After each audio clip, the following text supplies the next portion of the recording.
Welcome back. This is Jeff Sterling, the Comic Concierge, and Comic Gremlin. Yes, he's. I'm Gremlin. He no longer uses his actually given name. I don't have a name. Oh wait, I'm supposed to introduce myself. Yeah, I'm Logan. Right. It's on emails. It's on the sign. Sure. Emails. Your email. My email. Right. BC Comics with an X. And basically, last week we talked about the Golden Age. The meat of the Golden Age was the superhero explosion. And then the war ended, and superheroes started tapering off. There were less titles. People started shifting their interests. And you wound up with around 1950, 1951, all kinds of titles being canceled. All kinds of titles being shifted from superheroes to funny animal. And other genres started creeping in. And that's where the late Golden Age, where we're due tonight, starts. And it doesn't have a name in a lot of cases. People call it the whole Golden. They just call it the Golden Age, and they just skip a name for the second half. But it's totally different in terms of genre, and a lot of historical things happen in there. So it kind of needs its own name. A lot of people call it the Atomic Age, because we're talking about the era of a war just ended by dropping nuclear weaponry, and science fiction was hot, and so on and so forth. And others have other names for it. But basically what you got, generically, there's a lot of fights about this. Some people stand firm with their belief. The Golden Age ends in late 1956. And what's your thoughts on that? Well, see, the thing is, I stick with what the comic book price guide states simply because that's been the industry standard for decades. And I'm sure that over the years we'll probably reevaluate it, because now we've got modern ages that don't have names. What do you do about that? But a lot of people will say the minute the 10-cent books ended was the end of the Golden Age, and they went to 12 cents. Other people will say it's 1956 for the introduction of Silver Age Flash and nothing else. Right. And there are other criteria as well. Basically, all I know for sure is that pre-1956, you had the Golden Age from 38 to 56, and the end of the Golden Age, around from 50 to 56, doesn't have a unified. It doesn't actually have a unified name if you split it out by itself. But I think it should, whatever it is, because of the kind of subject matter that was going on. You had people back from the war, men and women. They'd seen things. Mm-hmm. They were changed. The economy changed. The world has changed. The culture has changed. Yeah, the economy was super rough. It was ugly, and it picked up a lot in the 50s, but life was more gritty. Life was more adult-oriented and less to the kids. The comics started being marketed to the adults. If you take a look at the things that were marketed in the 50s, when comics started dying in popularity, and literally they were publishing anything that would sell, every genre was out there, but it all started going a little darker. There was more misogyny, there was more torture, and violence, and sex, and every combination you could think of. One of those categories was good girl art, which is basically where you have women that were drawn in the comic covers and throughout the pages, like Vargas girls, but their prominent features were highlighted kind of beyond realistic proportions, as they do now with superheroes. Oh boy. But they often involve this woman needing to be rescued by some hero guy, whether it's a jungle hero or a superhero or whatever. Tarzan. They were often in bondage. Oh boy. And they didn't depict strong women, they depicted women that needed rescuing. So that's that.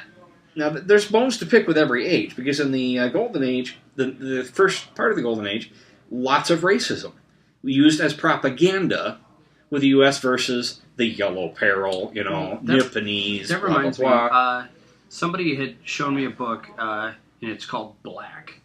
It's a modern title. That's very much about racism, and the only people in that book that have superpowers are people that are black. Like, nobody else in that book has superpowers other than people that are black.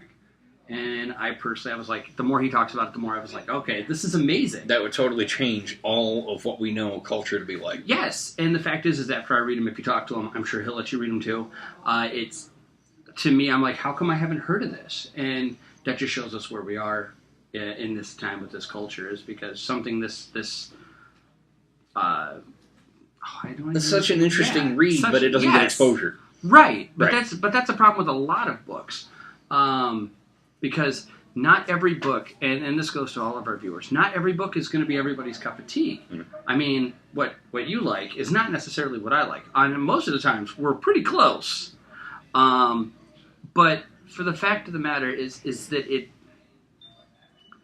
we exposure is what's key, and I think that's exactly the point. Is in the 50s after the war that exposure just kind of exploded. Yes, people came back from the war looking for comics, but since the mood had changed, different kinds of comics were what they were looking for, and at the same time, way back as early as say 48, 49, there were articles appearing in Ladies' Home Journal and McCall's.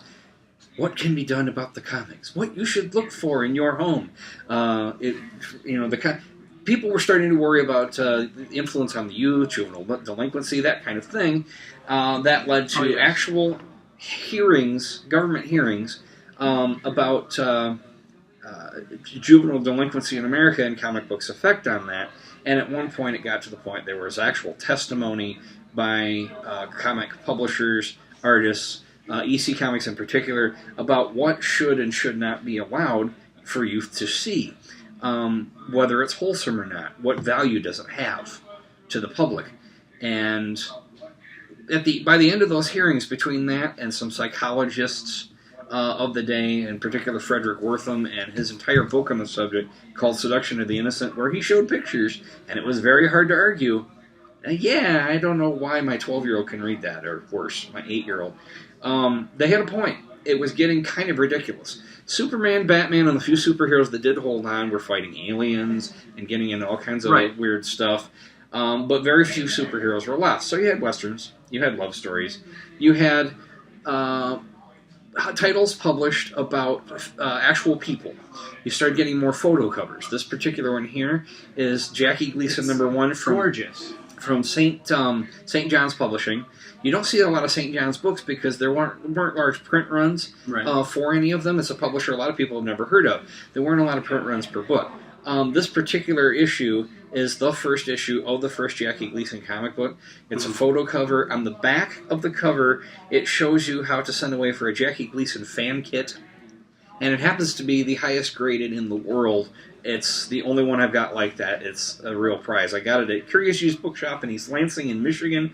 I thought it was really sharp, but I didn't know how sharp until I played a hunch and sent it into CGC just to preserve it with the bright red cover and all that. I didn't want to do anything to it.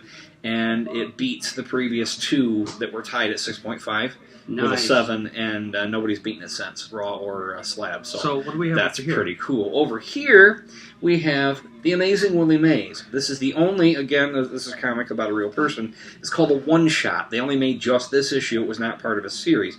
It's the only comic book, to my knowledge, about Willie Mays. They also did comics about other Roy Campanella and Joe DiMaggio and such, and so on. But this is the only Willie Mays book that was ever produced. This was done by the Famous Funnies group, who did Famous Funnies, the reprint comics that we talked about before, that had Buck Rogers in it and all that.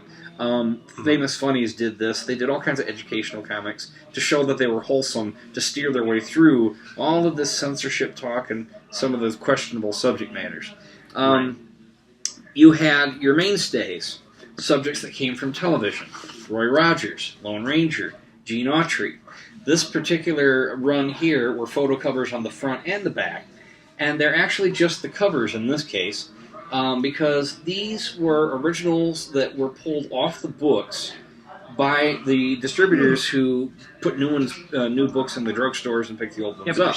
And back in the day, these are beautiful covers. And back in the day, they would take the covers off the book and leave you the coverless book, and that's how they would do the discount for whatever didn't sell. Here he is reading his own book. It's a photo cover of a photo cover. Photoception. So, and so on. These are issues in the middle 50s, around issue 80 to 83 or so. Back then, we had a 2-year subscription, $1.75 for 24 issues, right to your door. That's how times have changed. We'll take it right now. I'll take it right now. Now, of course, as we mentioned before, Not everything was superhero anymore, but your Disney constantly sold. Your Disney sold as many as 2.5 million copies per issue in both Walt Disney's Comics and Stories. I forgot to bring that one. Walt Disney's Comics and Stories and the 4-Color series. The 4-Color series printed, all of the newspaper comic strips, right. And also started printing TV star things, movies, general interest titles. This here is a Carl Barks 4-Color, No Such Vermin. Have we seen this one? This one did we see here. this one last week? I don't remember if I showed this or not, but it's the first. Uncle Scrooge. Yeah, and they consider it issue number 1 because he was in, I think, 2 more, possibly 3, 4-Colors, and then they started with issue number 5 in his own title. John Young asked if Gene Autry was produced by Fawcett.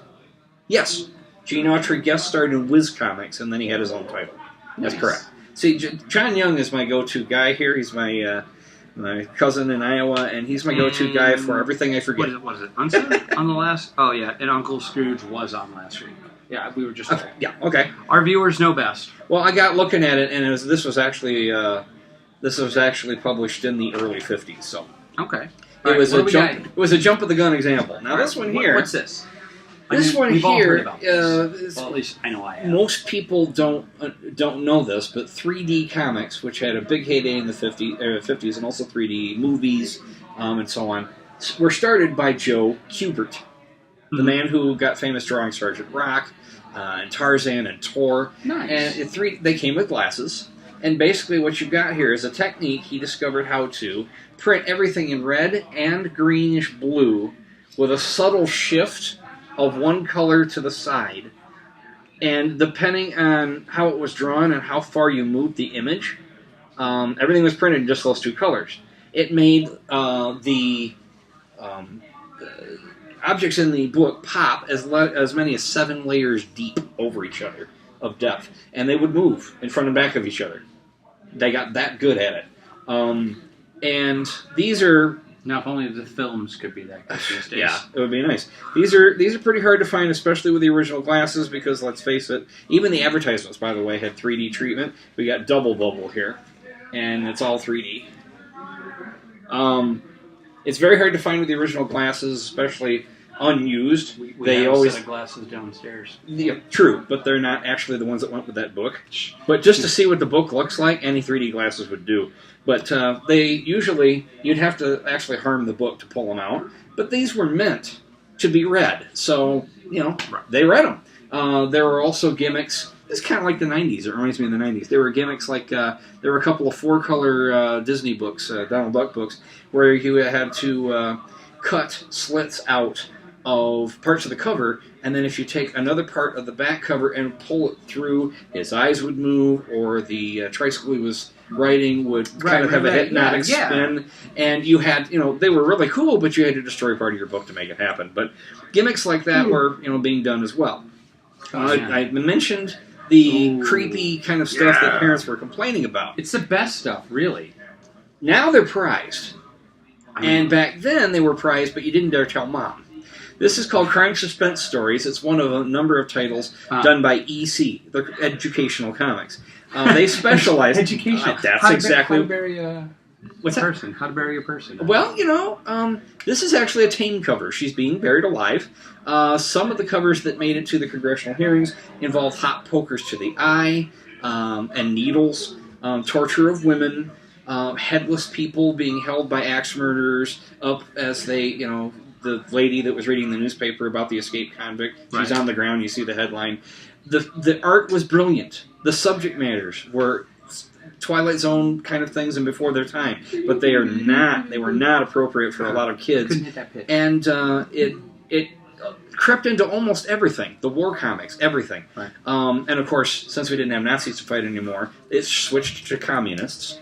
So there was that genre going on as well at the same time. Now, everything had a sci-fi touch to it, or a horror touch to it, or a more edge. This is an example. I don't have the actual comic. I've never owned one. I wish I did.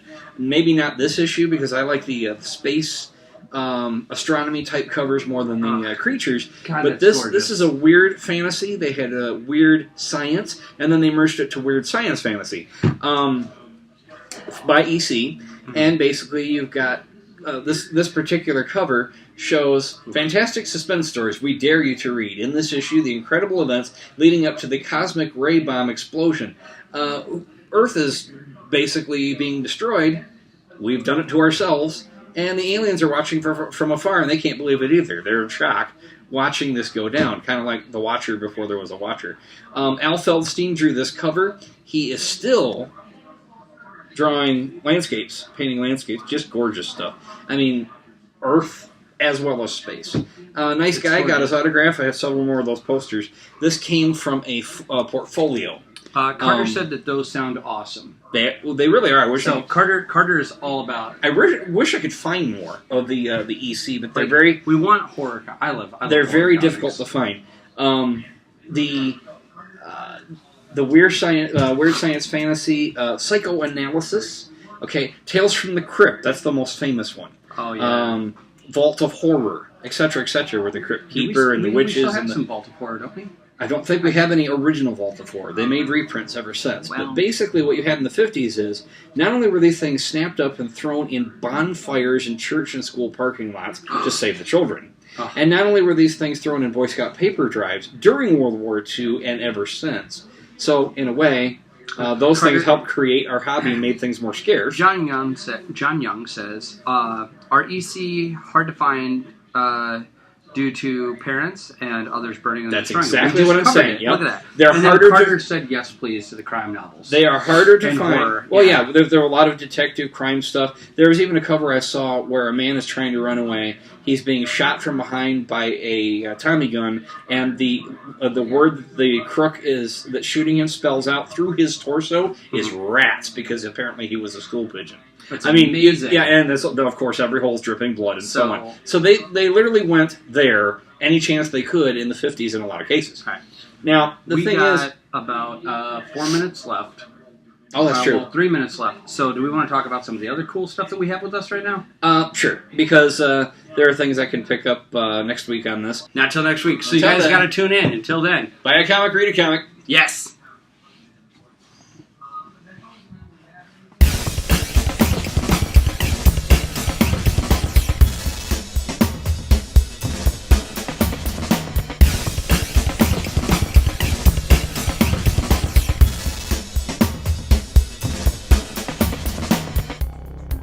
If you were near ground zero, within 3/4 of a mile from it and completely exposed, you'd be a dead duck.